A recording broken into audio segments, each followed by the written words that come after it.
What's up everyone, welcome back. Really quick, if you have been following the channel, you may have noticed that I removed one of my videos. I apologize for this, and for if you got a notification that said I deleted your comment or anything like that, I apologize. Honestly, I hate taking down videos so much, it hurts losing views, but it needed to be done, so it's done. I'm already working on another video to replace it, and hopefully if everything goes well, there will be a nice little surprise thrown in with it. Alright, so Content Patch 1 has been live for a little bit now, which means that we have been playing the new Act 1 and enjoying the beginning of the new storyline, which I gotta say is pretty fantastic. The first guy that I ran through was just an updated version of a build that I already knew was powerful and would just get me through the story content. It did, and I just rolled right through everything, including the final act boss. So yes, there have been some changes to the passive skill tree, but for the most part, this is the same exact build as my previous Purifier named build. He is a melee spellcaster hybrid that uses Bleeding Edge as his main damage dealer, but is also equipped with some utilities, such as the ability to teleport and to heal yourself and your allies. Building up Rage and or using 2 of our equipped skills will provide us with up to 3 damage dealing buffs and 1 healing buff. Now, I have been spread out all over the place between online and offline mode recently, working on multiple characters, so I have not had a whole lot of time on this character grinding for better gear. Anyone who has played already knows, but there is a pretty dramatic increase of difficulty between Story mode and Soldier of Fortune mode. It just requires some time invested into grinding better gear, which I unfortunately have not had much of lately.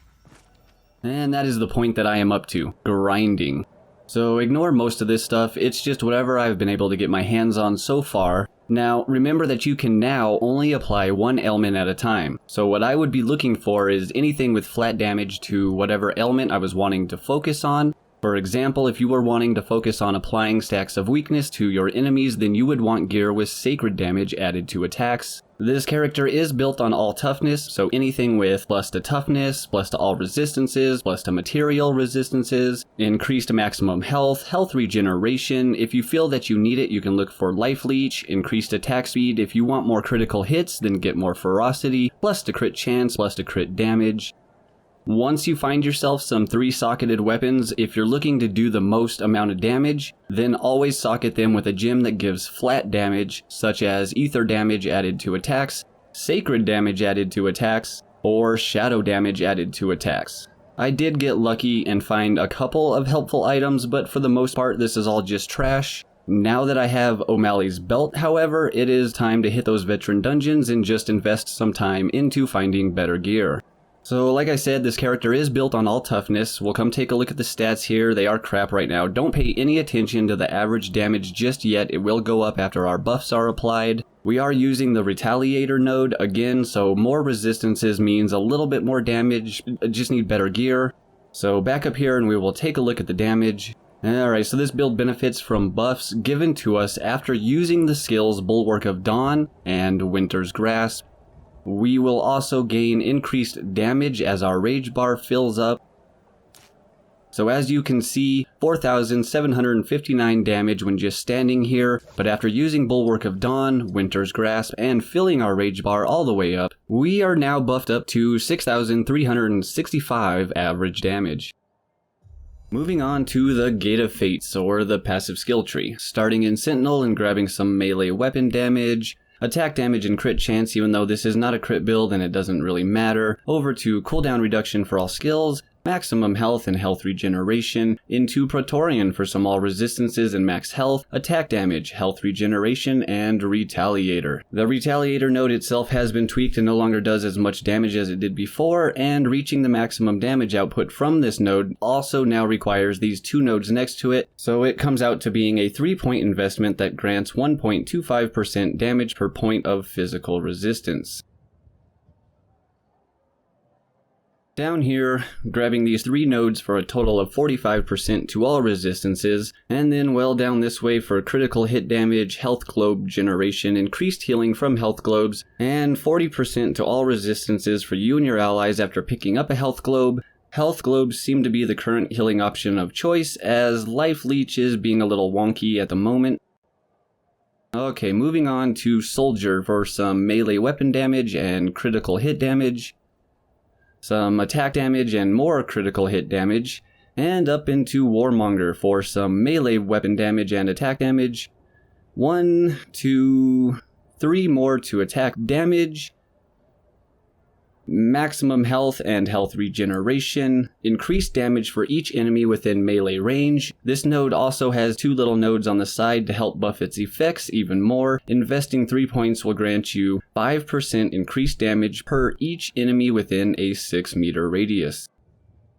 Up here for 15, 15, and 15% more melee weapon damage, material damage, and attack speed. The more rage you have, the more damage you deal. This applies to all forms of damage. And rage generation on hit.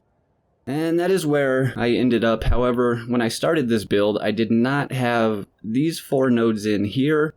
And I actually had this set up a little differently over here. I actually came down this way, grabbing the material damage, and then this node because it provides a way bigger health boost. And then up into these 3 nodes here. Then I actually came over this way, hitting this node here just to get down to enemies who have impairment movement, slowed in stasis, stunned or frozen, take increased damage, and 20% stun chance on physical damage, 20% freeze chance. I think I might have had Life Leech on there at one point as well, but as I said, it's being a little wonky at the moment, so I wanted to try this node because it would be perfect for this build. Yeah, just jump into a pack, freeze them with Winter's Grasp, and then damage away. Everything worked perfectly except for the added damage. It might have added some, but if it did, it was so little that I didn't even notice, so I don't know. Alright, moving on to the active skill modifiers, starting with our healing ability Bulwark of Dawn, modified to have increased duration, grants bonus to all resistance while inside the area, grants sacred damage to attacks while standing inside the area, and the healing area follows the player that it was cast on, which is by far just the best. It makes the area stick to you no matter where you go, making the skill more like a temporary aura, which is nice. Winter's Grasp, modified to have increased area of effect, reduced cooldown, increased freeze duration, and gives a buff that allows you to deal additional damage based on the element of this skill. This buff is also given to allies touched by this skill. So as you can see here, after you cast Winter's Grasp, you will now have the... No, let me move so you can see it better. The frost damage buff. I think it is supposed to be gain an additional % of your damage as frost damage, but the text is incomplete, and it is also represented by a blue glowing ring around your feet. Bleeding Edge, our main damage dealer, modified to have increased projectile speed, increased area of effect.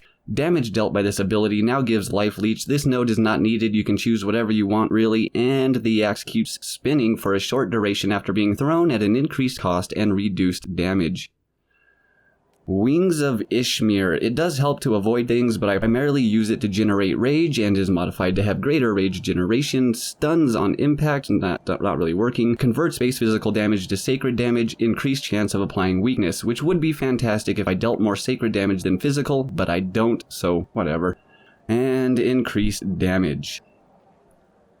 Last but not least, Ether Jump. Now this one here, increased teleport range, and this one here can be cast multiple times at an increased cost, are really the only important ones. Everything else is just personal preference. However, if you are using this skill mostly for rage generation, like I am, then you need to watch out for the one that gains willpower for each enemy passed through with Ether Jump. That modifier actually does work and will cancel out your rage generation pretty good. Other than that though, just go with whatever you want. I went with deals ether damage to enemies between the beginning and the end of the teleport with increased chance of applying stacks. I mean, whatever. And casting this ability removes all crowd control effects, which is pretty nice, but again, just whatever. And that is about it. Feel free to tweak and change as you see fit. Like I said earlier, I just haven't had any time to gear this guy up yet, and as you saw, he is still in a bunch of yellows with only 2 purples, one only being used for magic find really, and the ring, well, it works for now, but it is not what I would prefer. After getting this character geared up with red socketed legendaries, at least 1 seal of the Arbiter ring, the shoulders would definitely be nice. I can easily see this guy getting back up to around 15k crits or more, which is 15 is just about where the damage was in the last video I did about this build.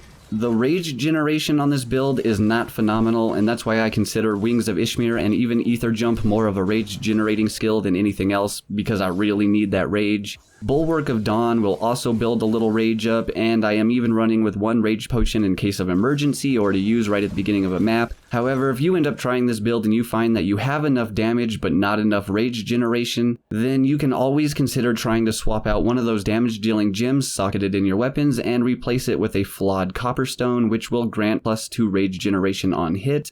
Your default melee attack will also build up rage, so if you are in a safe spot, remember to use your default attack in between cooldowns.